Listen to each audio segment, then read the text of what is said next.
manifestations की video amaga amuk ai ma'am da share tawzarage ko ado sigi manifestations na khoi gi hayeng 999 ki ko 99999 amaga happy se kai gi no hai kan se da khoi gi tang mapan ama budi leijare ko hai tang mapan leire tha mapan leire aduga amana ko 2025 se 9 oina ko number se ko number se hadi pulap tinjanara kan da 2 plus 2 plus 5 ko hai 9 number handa ki jahi se dum 9 number na rule tawina ko aduduna hai 999 gi manifestations kumba kaigumba hadi sigi numit sida koina tawba yaba khara hana harasine ko samna habada adugi matang dane ko videos ngasi su purnima gi mayam am tawbiram gani ko ado sima so dum soidana tawbiu ko 999 gi oina haraga so ko 999 ko tangma panama lere thama panama lere chahi gi ma panama ga chahi gi ma pansina sida ko 2025 ko silai se ko 5 6 7 8 9 sigi tin jana bagi 9 ama lere ko sigi numit sida khoina tawba ya ba manifestation ko ahum lakum ba tawbiyo ko ayukta mapal lakum ba i ba wish ko nundhin da mapal lakum ba aduga nungdang da mapal 9 haidi khoi gi 999 gi routine ama thama morning 9 times afternoon 9 times aduga evening 9 times ko adu number 9 ko number 9 haragadi 9 is the final number ne bang ka numerology da kai da haragadi final number haidi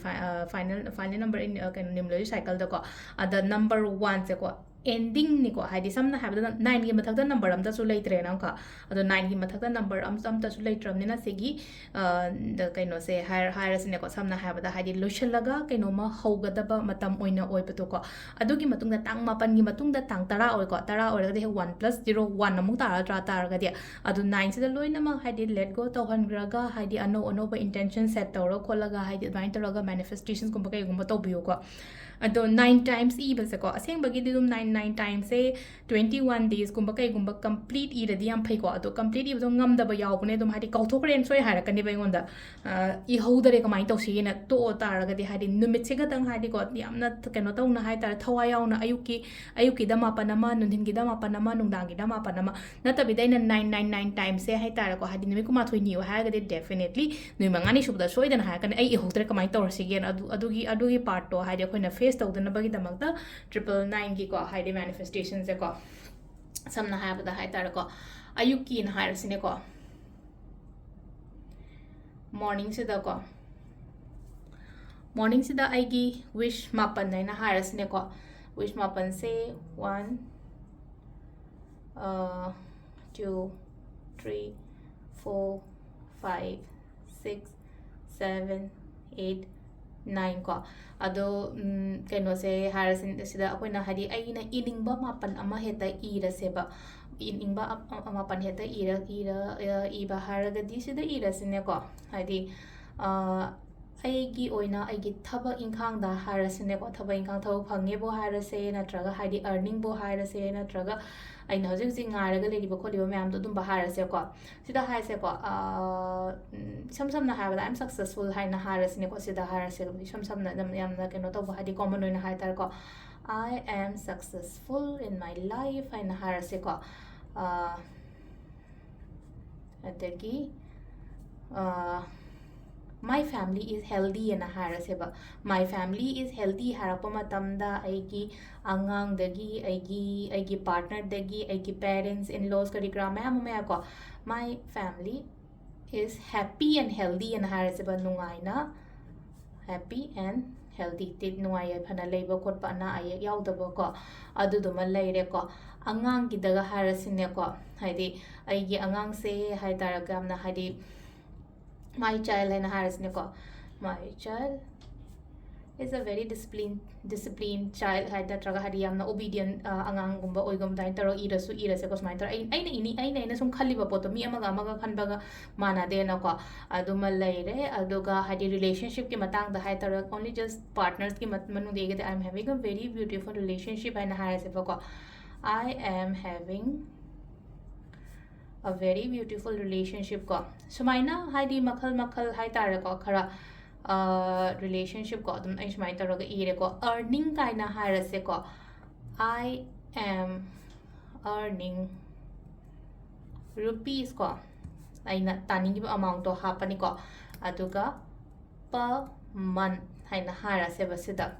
aduga traveling kainaga hairasine ko haidi aina chatningi ba lamdu da kaida leina ko adusu ibi ai ko adu ma ibi ai relationship ibi ai health ibi ai ko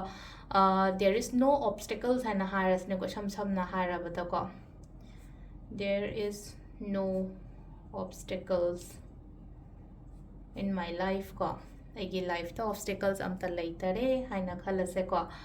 aduma leire lucky ena hairase ko I am lucky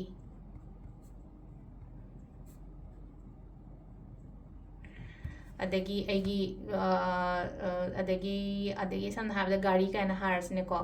I own my new car ko same adumaina hai tar ko